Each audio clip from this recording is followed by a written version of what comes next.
Hello students and viewers. I am Pramod sir and today I am going to give you the brief introduction of English grammar. आज हम इस lecture में English grammar एक नज़र में जानेंगे। वो कौन कौन से पॉइंट्स है जो आपको जानना है जरूरी अगर करना है इंग्लिश बहुत अच्छा और इंग्लिश के बलबूते अगर जीवन में तरक्की पाना है तो ये 5 चीज आपको सही तरीके से सिस्टमेटिक तरीके से जानना अहम है, जरूरी है। तो चलिए हम शुरू करते हैं बिना समय किए हुए। पहला चीज जो है हम इंग्लिश ग्रामर में जानते हैं लेटर। याद कीजिए उस पल को जब आप अंग्रेजी पढ़ना शुरू किए थे तो सर्वप्रथम आपको लेटर पढ़ाया गया था, ए से लेकर जेड तक। लेटर का हिंदी होता है वर्ण या अक्षर।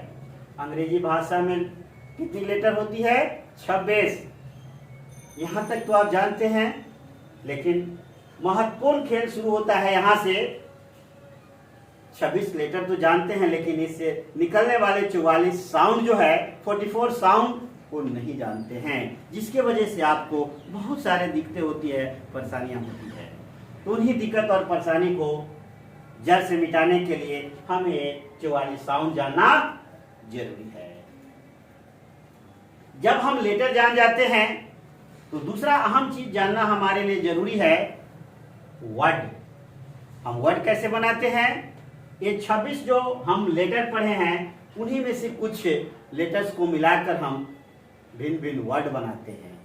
लेकिन अंग्रेजी भाषा में आप तो ऐसे सुनिएगा, बड़ी मोटी मोटी डिक्शनरी आती है, बहुत सारे शब्द है। कुछ लोग ऐसे भी कहते मिलेंगे कि अंग्रेजी भाषा में इतने सारे शब्द है जिसको याद कर पाना ह्यूमन ब्रेन के लिए इम्पॉसिबल है। बात सही भी है, सटीक भी है, लेकिन अगर उसे हम ट्रिक और टेक्निक के तहत अगर याद करें, समझे, सबका फंक्शंस अलग अलग, तो ये कार्य आसान हो जाता है। तो चलिए आपके कार्य को आसान बनाते हुए हम आगे बढ़ाते हैं इस लेक्चर को।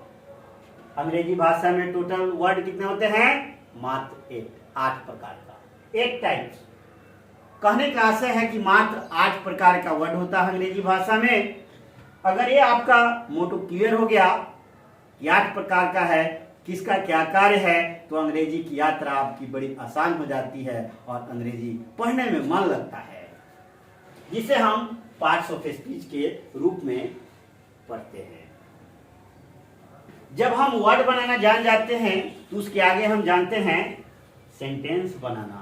सेंटेंस कैसे बनाते हैं, यह महत्वपूर्ण मुद्दा है, क्योंकि हम यहाँ लेटर को जोड़कर वर्ड बनाए, वही सिलसिला यहाँ भी करेंगे, वर्ड को जोड़कर सेंटेंस बनाएंगे। इसीलिए यहाँ सब में एक दूसरे से तीर लिंक किया गया हुआ है, सब एक दूसरे से क्या है? कनेक्टेड है। अगर इस प्रकार से आप सिस्टमेटिक नॉलेज हासिल करते हैं तो अंग्रेजी का सही और सटीक जानकारी आपको मिलती है और अंग्रेजी पढ़ने में मन लगता है। अगर सिस्टमेटिक नहीं पढ़ते हैं तो अंग्रेजी बड़ा डिफिकल्ट हो जाता है और आपको भारी लगता है, और इसके कीमत आपको अपने जीवन में बहुत भारी चुकाना पड़ता है, कहीं शर्मिंदित होकर, कहीं सफल होते होते असफल होकर। इसलिए सिस्टमेटिक पढ़ना बहुत जरूरी है, क्योंकि सिस्टमेटिक आपके विजन को क्लियर करता है, आपके नॉलेज को शार्प बनाता है। At the time of presentation, जहां आपको प्रेजेंट करना होता है अपने नॉलेज को, तो उस समय मदद मिलती है। जब हम सेंटेंस करते हैं, वर्ड को बनाकर सेंटेंस बनाते हैं, सेंटेंस का हिंदी वाक्य होता है। अगर आप सेंटेंस की विस्तृत जानकारी हासिल करें तो हम सेंटेंस का वर्गीकरण 2 प्रकार से करते हैं। पहला प्रकार है सेंस, यानी अर्थ के आधार पे। जब हम अर्थ के आधार पे सेंटेंस को बांटते हैं तो सेंटेंस 5 प्रकार के होते हैं। ये आप लोग पढ़े होंगे, जिसमें आता है assertive sentence, interrogative sentence, imperative sentence, objective sentence और एक्सक्लेमेटरी सेंटेंस। यही 5 प्रकार का होता है। अगर आप लोग की डिमांड होगी तो इस सेंटेंस पे भी मैं सेपरेट वीडियो इन डिटेल बनाऊंगा।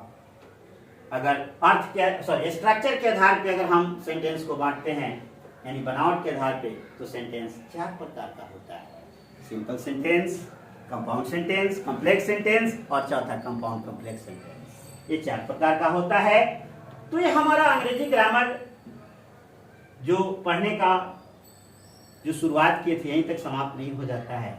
आगे हमें मार्क्स भी जानना जरूरी होता है। ऐसे अंग्रेजी ग्रामर में, अंग्रेजी व्याकरण में मार्क्स तो बहुत है, लेकिन उसमें से कम आपको 12 जानना अति आवश्यक है।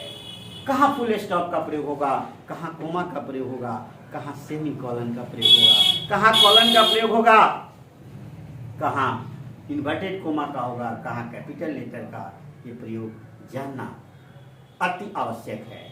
क्योंकि आप ये लिटरेचर पढ़ रहे हैं और लिटरेचर में इसका अहम रोल होता है। उसके आगे हम जानते हैं वर्सिफिकेशन या रूल्स ऑफ पोएट्री। क्योंकि अंग्रेजी भाषा अध्ययन करने का हमारा मेन मकसद होता है कुछ न कुछ लिखना। तो जब तक हम ये सब प्रक्रिया को सिस्टमेटिक नहीं पढ़ते हैं, इन पॉइंट्स को सिस्टमेटिकली नहीं पढ़ते हैं, तो हम अपने विचारों को पेपर पर नहीं लिख पाते हैं। यही चीज हमें हासिल करने के लिए सिस्टमेटिक नॉलेज की जरूरी है। और इसी प्रकार की वीडियो आप पाने के लिए मेरे चैनल को लाइक करें, सब्सक्राइब करें। Thanks for watching this video.